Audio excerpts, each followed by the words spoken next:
Assalamualaikum warahmatullahi wabarakatuh.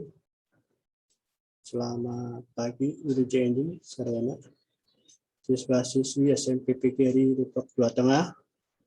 Bertemu kembali dalam pembelajaran bahasa Sunda melalui daring atau PJJ, pelajaran jarak jauh. Walaupun ada PTM, ya, karena bahasa Sunda PTM-nya tidak ada, maka Bapak mulai daring. Oke, sebelum memulai pembelajaran ini, kita berdoa menurut agama dan kepercayaan masing-masing. Berdoa dimulai. Bismillah. Berdoa selesai. Untuk materi hari ini, akan memberikan materi yaitu di bab 4, ya, tata krama, ya. Ini maksudnya di lomba bahasa kasar, bisa juga pembedahan kata.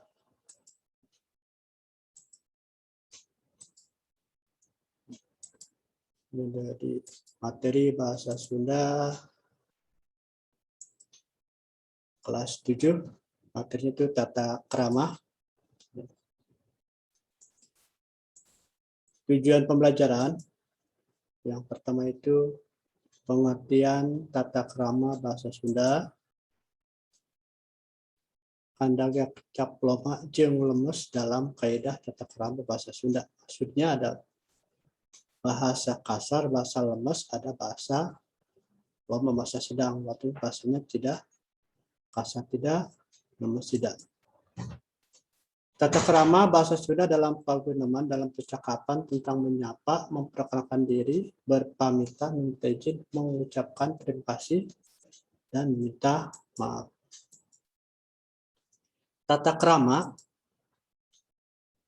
adalah kebiasaan sopan santun yang disepakati dalam lingkungan pergaulan antara manusia setempat. Ya, biasanya setiap daerah, setiap adat, setiap wilayah itu ya pasti ada tata kramanya. Mungkin di daerah Padang, daerah Makassar, pasti ada suatu tata krama, maksudnya ada kebiasaan atau yang diterapkan di daerah tersebut. Tata krama terdiri di atas kata tata dan krama. Tata berarti adat, aturan atau norma atau peraturan. Krama berarti yang artinya sopan, santun, kelakuan, tindakan, perbuatan. Tata krama berarti adat, sopan santun, kebiasaan, sopan santun, maksudnya ada suatu tata krama, ada suatu aturannya, ada suatu normanya, ya, itu sebutnya tata krama. Nih, tata krama bahasa Sunda, pundak kusuknya pemakaian sesuai dengan keadaan umur, posisi lawan bicara, serta situasi yang bercerita dan yang turut disertakannya. Secara garis besar, pundak kusuk bahasa Sunda tata krama dibagi menjadi 3 bagian. Yang pertama, bahasa kasar. Bahasa kasar digunakan biasanya nih, kalau bahasa-bahasa ini digunakan untuk binatang atau hewan oleh orang yang sedang dia menggunakan bahasa hewan biasanya kan ya. Bahasa kasar sebenarnya kurang patut diucapkan di hadapan siapapun. Namun bahasa kasar ini masih sering digunakan ketika seorang sedang marah atau beradu mulut. Akan ada kesan tidak sopan jika Anda menggunakan tingkatan bahasa ini. Ini biasanya nih, pasti deh bahasa kasarnya pasti keluar. Ya, kalau bahasa ini bahasa binatangnya keluarin dari bahasa kasar. Yang Bapak nggak sebutin ya. Yang kedua, bahasa loma. Bahasa loma itu bahasa pergaulan. Maksudnya bahasa yang pantaran. Biasanya ini percakapan antar teman atau orang sepandan. biasanya diucapkan saat berbicara kepada orang yang seumuran atau sudah berteman ya. Misalnya teman atau orang yang usianya di bawah kita, inilah bahasa Sunda yang umumnya digunakan di kalangan anak muda. Takarannya sedang, tidak terlalu kasar tapi tidak terlalu halus. Ini bahasa loma, maksudnya bahasa yang sehari-hari digunakan yang seumuran. Ini bahasa loma. Kita berbicara ke bawah juga, di bawah umur, maksudnya di adik-adik kelas atau kakak kelas juga, maksudnya tidak jauh umurnya. Ini ada bahasa loma atau bahasa akrab. Yang ketiga, ini bahasa hormat atau bahasa lemes. Ini ada bahasa lemesnya, bahasa halusnya. Bahasa hormat biasanya digunakan untuk berbicara dengan orang yang pantas dihormati seperti kepada orang yang lebih tua, guru, sesepuh, tokoh masyarakat, pejabat, atau atasan.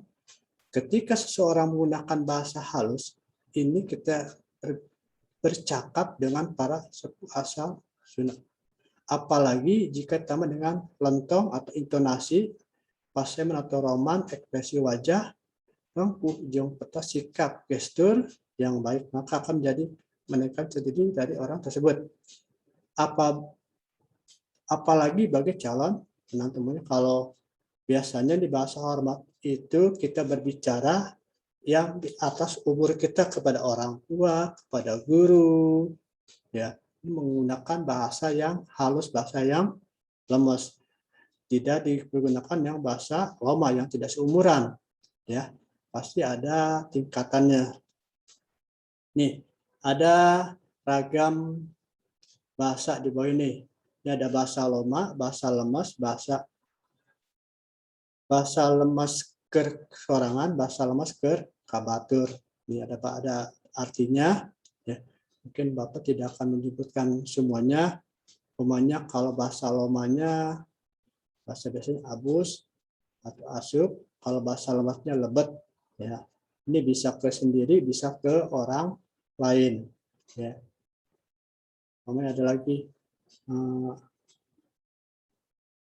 halus, sae, bagus nih. Ini sampai arek, ini ada bade, sejak, macam ini bahasa lemesnya ya. Kalau bahasa biasanya arek itu ya yang seumuran yang digunakan pada tingkatan bahasa loma. Ya. Nah, itu aja mungkin dari Bapak, tidak, karena minggu tanggal 6 Desember kita akan memasuki yang namanya penilaian akhir semester pas, ya. Mungkin Bapak ntar di minggu menjelang ulangan, ya, mungkin akan memberikan kisi-kisi untuk ulangan pas, ya. Ini materi di semester 1, materi terakhir, ya. Dicatat aja di buku bahasa Sunda, ya. Terus dikirim ke grup Facebook dengan linknya di bawah ini, ada linknya, ya. Mungkin dari Bapak cukup sekian, ya. Akhir kalam, ya, tidak mengurus hormat, masih semangat belajar walaupun masih dalam keadaan COVID-19. Ya. Akhir kalam, wassalamualaikum warahmatullahi wabarakatuh.